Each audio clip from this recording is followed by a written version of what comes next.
Kalau musik dan juga seni pada umumnya hukumnya apa? ذكرت الموسيقى. نعم. نعم.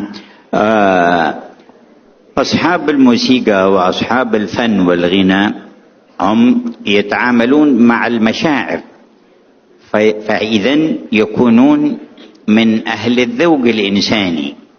الذي يتعامل مع المشاعر أجدر بأن يدرك حقائق ما يسعد به الإنسان وينعم، فيطرب بالكلام الطيب الحسن ويطرب بذكر الله تبارك وتعالى وتطمئن قلوبهم بذكر الله.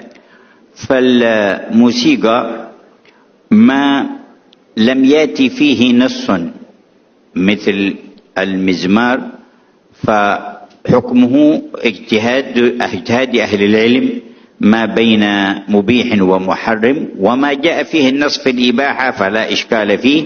والموسيقى بأصنافها بحسب ما تثير، إن أثارت مثارات ومشاعر الخير فهي من الخير، وإن أثارت مشاعر شر من بغضاء بين الناس أو تقاتل بينهم أو فعل محرمات أو حث على تناول مسكرات فهي شر بحسب ما تثير في بال الإنسان وفي عقله. Beliau mengatakan tentang pemusik. Mereka adalah orang-orang yang bekerja bergelut di dalam apa yang menjadi cita rasa batin seseorang. Sehingga dia memiliki cita rasa, memiliki perasaan yang halus untuk mendalami apa yang nyaman di dalam hati manusia dengan suara-suara tertentu, dengan syair-syair dan lantunan tertentu. Maka hendaknya pun dia juga memiliki kepekaan akan zikir-zikir tertentu yang membuat hati seseorang menjadi lebih nyaman. Sebab bermain dengan perasaan, maka dia harus tahu apa yang membuat orang paling nyaman. Bukan cuma musik aja, zikir pun juga, doa pun juga, ibadat pun juga. Kemudian juga di antara musik-musik itu ada juga yang menggunakan alat-alat yang memang diharamkan di dalam syariat seperti mizmar, maka itu hukumnya haram. Ada juga yang menggunakan alat-alat yang dihalalkan, dibolehkan dalam sunnahnya Nabi ada, maka itu hukumnya halal. Ada juga yang tidak disebutkan di dalam sunnah tentang kebolehan atau ketidakbolehannya, maka itulah tempat perbedaan pendapat para ulama dan masing-masing dengan pendapatnya. Kemudian juga lantunan syair yang diucapkan. Syair tersebut itu membangkitkan perasaan. Apabila yang dia bangkitkan adalah hal-hal yang buruk, sehingga bangkit keinginan yang lebih buruk, ataupun juga berisi ucapan-ucapan yang buruk, mengajak kepada keburukan, maka itu diharamkan dan tidak baik.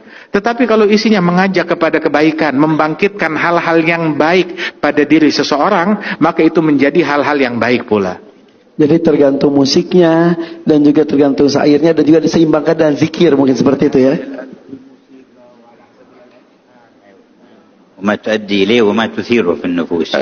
Dan tergantung dari apa yang digunakan begitu, dan mengakibatkan apa di dalam nafsu seseorang.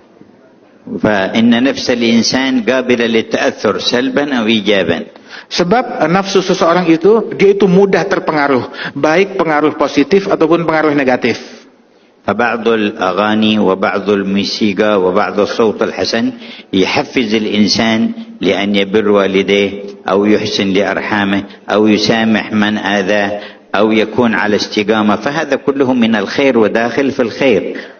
Ada beberapa musik yang isinya itu penuh hikmah, ngajak orang untuk bakti kepada orang tua, cinta kepada ibunya, kepada ayahnya, bakti kepada mereka, ngajak orang untuk silaturahmi, ngajak orang untuk bikin ketaatan, untuk berderma, untuk peduli kepada sesama. Ini adalah bagian dari kebaikan dan bagian daripada dakwah juga, dan ini adalah hal yang baik. ولما كان ينشد شعر سيدنا حسان في مدح النبي صلى الله عليه وسلم وذم المعاندين من الكفار، مدحه النبي وقال إن جبريل وميكائيل معك ما نفحت عن رسول الله. Ketika Sayyidina Hasan bin Thabit, sahabat Rasulullah, seorang penyair, seorang seniman penyair, dia banyak membuat syair, dia mengubah syair yang isinya memuji Nabi Muhammad dan juga membela Nabi Muhammad daripada cacian dan makian orang-orang yang kafir.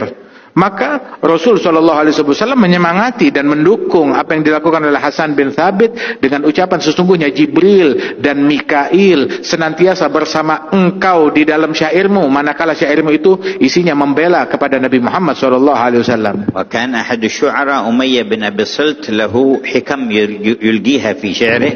قال بعض الصحابة فركبت مع النبي في السفر قال تحفظ شيء من شعر أمية بن أبي الصلت؟ قلت نعم. فقال فأنشدني فأنشدته بيتا فقال هيه أي زدني، فأنشدته بيتا فقال هيه، فأنشدته بيتا حتى فقال هيه حتى أنشدته 100 بيت. Dulu ada seorang seniman, penyair dari orang Arab terdahulu sebelum Nabi Muhammad, namanya Umayyah bin Sult, yang mana dia ini banyak mengucapkan syair-syair yang isinya kebaikan dan penuh hikmah. Pernah satu kali Nabi bertanya kepada seorang yang ada di situ, sahabat beliau yang banyak hafal syair, bilang, apa kamu hafal daripada syair-syairnya Umayyah bin Sult? Maka dia bilang, iya saya hafal. Maka diucapkan 1-2 bait syairnya Umayyah bin Sult. Kemudian Nabi berkata, yakni tambahkan lagi, ada lagi gak? Saya tambahkan lagi. Nabi nanya, ada lagi gak? Tambahkan lagi. Terus sampai hampir 100 bait syair yang dibacakan di hadapan Nabi Muhammad SAW.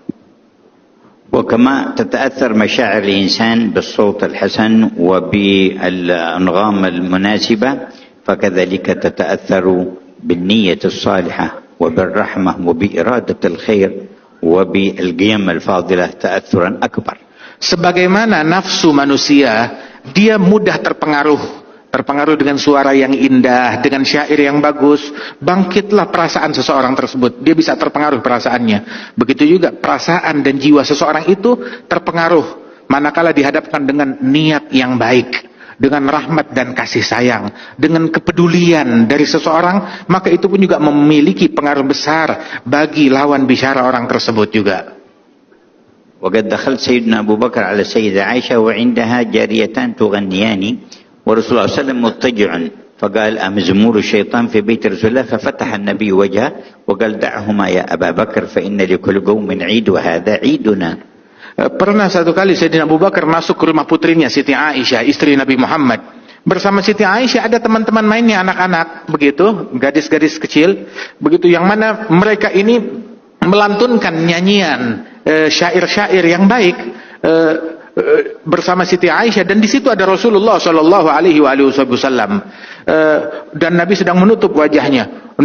Sayyidina Abu Bakar saat masuk, maka dia memarahi Siti Aisyah putrinya. Masa ia ada suara syaitan dan lantunan syaitan di rumah Nabi Muhammad? Menegur Siti Aisyah. Maka Nabi Muhammad menoleh ke arah Sayyidina Abu Bakar As-Siddiq dan berkata, biarkan wahai Abu Bakar, enggak sejauh itu maksudnya Rasul SAW. Sesungguhnya ini adalah hari Id, hari Lebaran, kata Rasulullah SAW. Maka biarkan mereka melantunkan daripada lantunan dan syair-syair yang tidak mengandung keburukan di dalamnya itu.